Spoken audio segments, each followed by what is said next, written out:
హరి ఓం. మీకు అందరికీ తెలుసు, మనకి ఋషులు యోగులు ఈ సనాతన ధర్మంలో ఎంతోమంది తెలిసిన వారు ఇంకా తెలియని వారు ఈ సనాతన ధర్మంలో ఋషులు యోగులు ఉన్నప్పటికీ ఆధునిక భారతదేశంలో రమణ మహర్షి గురించి తెలియని వారెవరూ లేరు. కానీ రమణ మహర్షి గురించి వాస్తవంగా ఎంతమందికి తెలుసు అనేది ఎప్పటికీ క్వశ్చన్ మార్క్.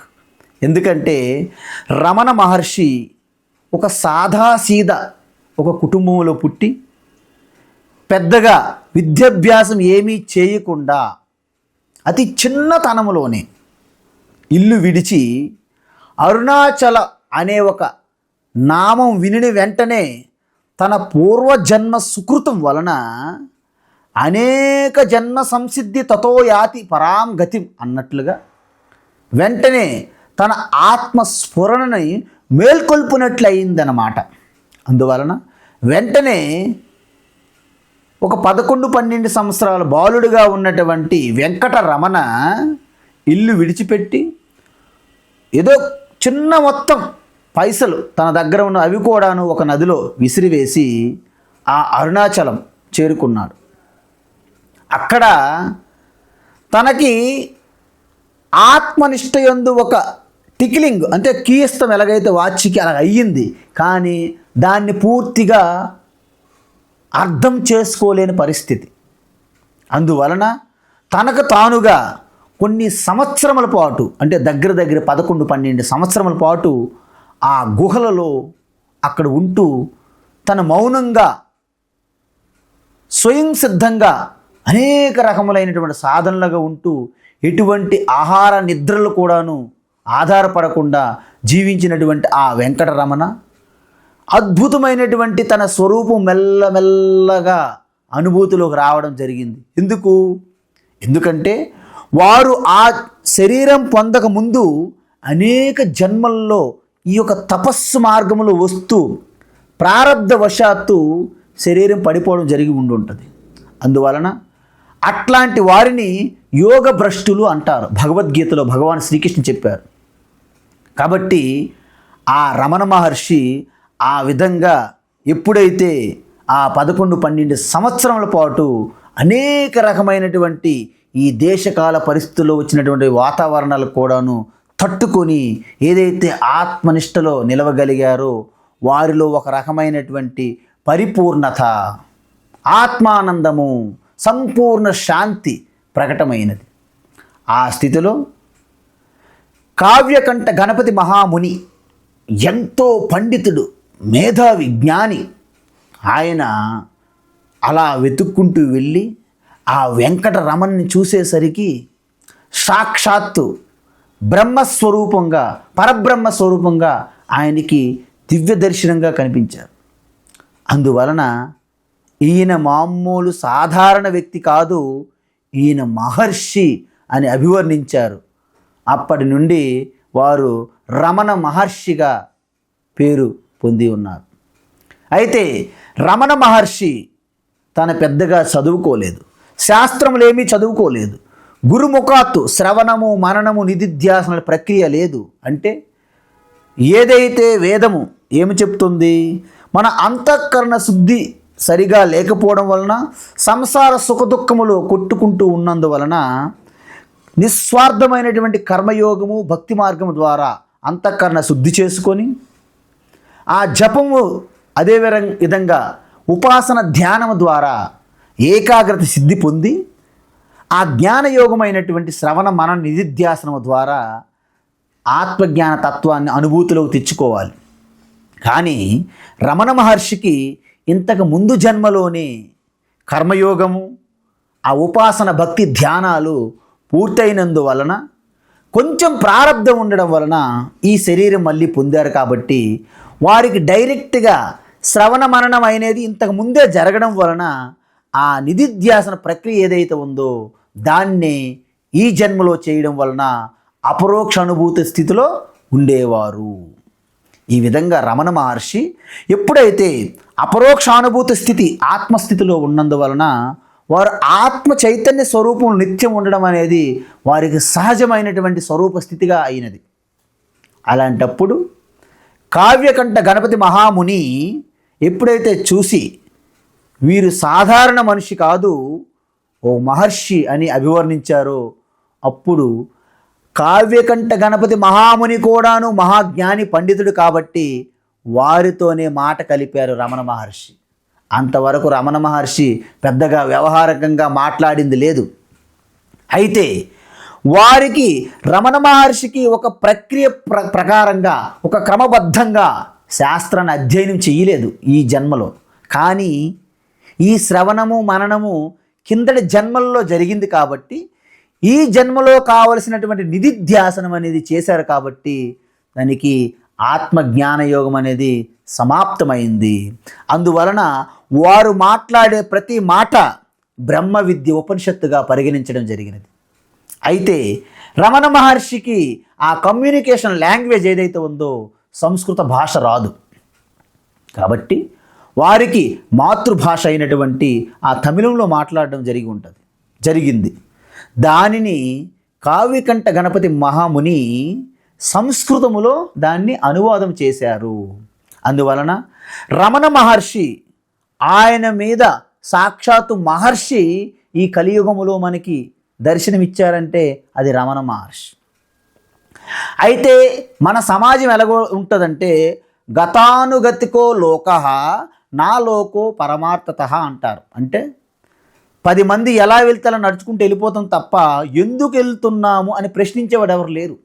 కాబట్టి రమణ మహర్షిని సాక్షాత్ భగవంతుడని వారు అనేక సిద్ధులు మహిమలు ఉన్నాయని వారు తన తల్లిదండ్రులకైనటువంటి వాళ్ళు పాపాలను కడిగివేశారని తరువాత వారు దేహత్యాగము తర్వాత జ్యోతి వెళ్ళి గిరి ప్రదక్షిణ చేసి అరుణాచలంలో కలిసిపోయిందని దాన్ని వీళ్ళు సాక్షిగా చూశారని ఇవన్నీ కూడా మనస్సు భ్రమించినటువంటి చిత్త భ్రమణం ద్వారా అనేక కథలు వెలువడ్డాయి.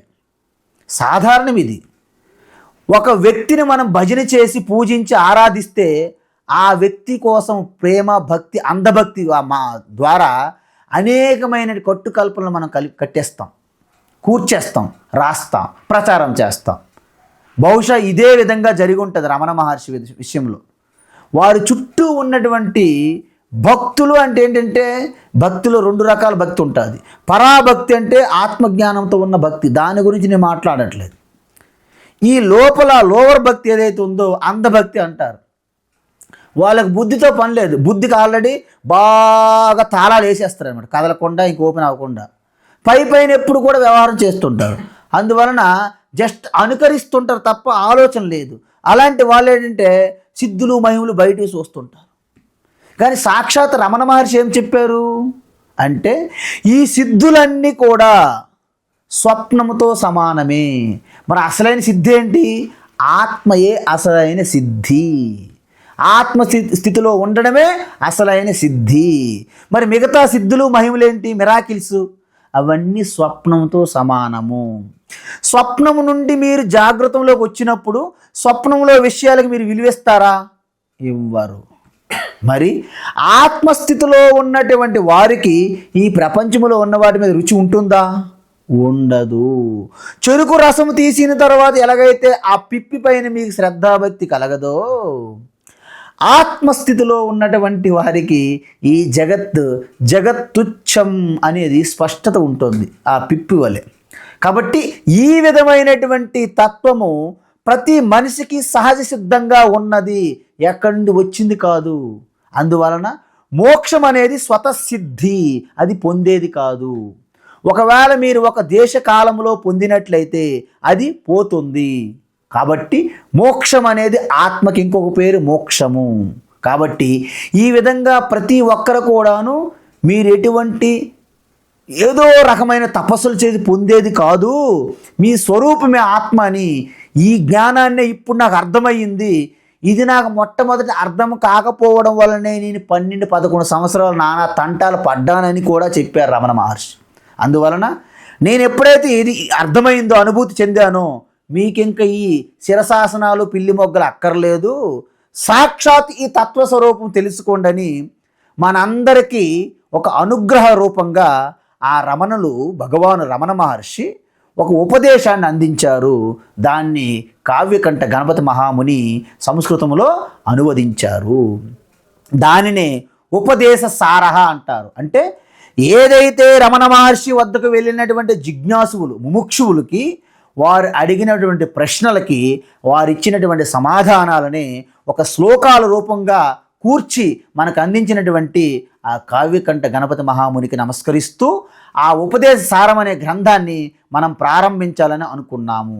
కాబట్టి రమణ మహర్షి తన జీవితంలో ఈ శరీరం అనేది శవముతో సమానము, శవాన్ని మనం రాసుకుని పూసుకుని ఉన్నాము.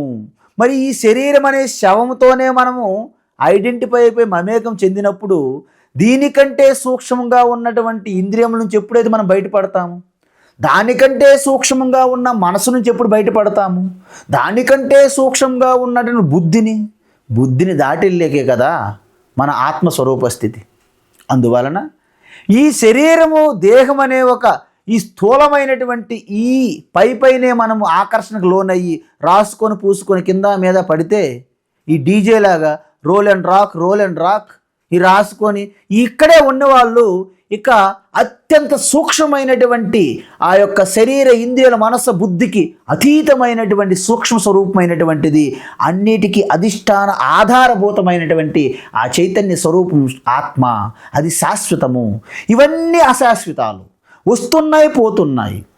అందుకే వాసాంతి జీర్ణాన్ని యథావిహాయ నవాని గృహ్ణాతి నరోపరాని అని భగవద్గీతలో చెప్పినట్టు ఇవి కేవలము వస్త్రము లాంటిది.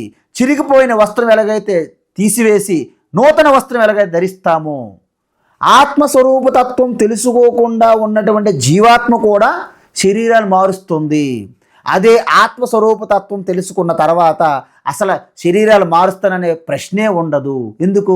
నజాయతే మ్రియతే వా కదాచిత్ నాయం భూత్వా భవితా వా న భూయః అజో నిత్య శాశ్వతోయం పురాణః నహన్యతే అన్యమానే శరీరే అన్నదనమాట గీతలో. కాబట్టి ఈ విధమైన అద్భుతమైనటువంటి ఆ ఆత్మజ్ఞానం అనేది మనకి అరటిపండు ఎలాగైతే ఒలిచిపెట్టి మన చేతిలో పెడతారో ఆ విధంగా అద్భుతమైనటువంటి ఉపదేశాన్ని మొత్తము బ్రహ్మ విద్య ఉపనిషత్తుల యొక్క సారాన్ని 18 అధ్యాయముల భగవద్గీతని కేవలం 30 శ్లోకాలలో అత్యంత సరళమైనటువంటి ఒక అమృత తుల్యమైనటువంటి గుళికలుగా అందించినటువంటి ఆ యొక్క గొప్ప చిన్న లఘు శాస్త్రాన్నే ఉపదేశ సారహ అంటారు. కాబట్టి రాబోయే తరగతుల్లో మనము ఈ ఉపదేశ సారాన్ని ప్రారంభిస్తున్నాము. కాబట్టి గీతా విజన్ ప్రేక్షకులందరూ కూడాను ఈ యొక్క ఉపదేశ సారాన్ని కూడా మీరందరూ దీన్ని పూర్తిగా పాటిస్తూ ఎప్పటికప్పుడు ఈ యొక్క యూట్యూబ్లో ఈ క్లాసులు విని అర్థం చేసుకొని మీ యొక్క జీవితంలో అనుష్ఠానం చేసుకొని ఆ యొక్క పూర్తి నిష్ఠలో మీరు జీవిస్తే మీరు కూడా రమణ మహర్షులు అవ్వచ్చు. ఎందుకంటే రమణ మహర్షి ఏమన్నారంటే, హృదయ కుహరం మధ్యే కేవలం బ్రహ్మ మాత్రం అహం అహం ఇతి ఆత్మరూపేణ భాతి అన్నారు. అంటే కేవలము మన హృదయము కుహరం అంటే ఆ లబ్డబ్ వెనుక ఉన్నటువంటి ఆ యొక్క అనుగ్రహమే ఆత్మస్వరూపం యొక్క ఎరుక స్ఫురణం. అది కేవలం బ్రహ్మ ఆత్మ సర్వవ్యాపి. అది అహం అంటే నేను అనే ఎరుకతో ఉంటుంది, ఆత్మరూపంగా ప్రకాశిస్తుంది. ఆత్మారామో విరాజతే. కాబట్టి ఆ తత్వాన్ని తెలుసుకునేటప్పుడు యావత్ జగత్ అంతా కూడాను మీకు ఒక స్వప్నంలా గోచరిస్తుంది. ఎప్పుడైతే మీరు ఆ యొక్క ఆత్మస్థితిలో ఉంటే కేవలము గాఢ నిద్రలో ఎలాగైతే మనసు ఇంద్రియములు ఎలాగైతే లయమైపోతాయో, మీరు ధ్యానములో కూడాను మనస్సు ఇంద్రియం లయం చేసుకోగలిగితే దాన్ని జాగ్రత్త సుషుప్తి అంటారు. అంటే సుషుప్తిలో కూడా జాగరూకులై ఉండడాన్ని సమాధి స్థితి అంటారు. ఆ స్వరూప స్థితి, ఆ బోధ ద్వారా, ఆ ఉపదేశ సారం తర్వాత మీకు సహజ సిద్ధమైనటువంటి మీ స్వరూపం మీకు అనుభూతికి వస్తుంది. దీన్నే సహజ సమాధి అంటారు. హరి ఓం తత్సత్.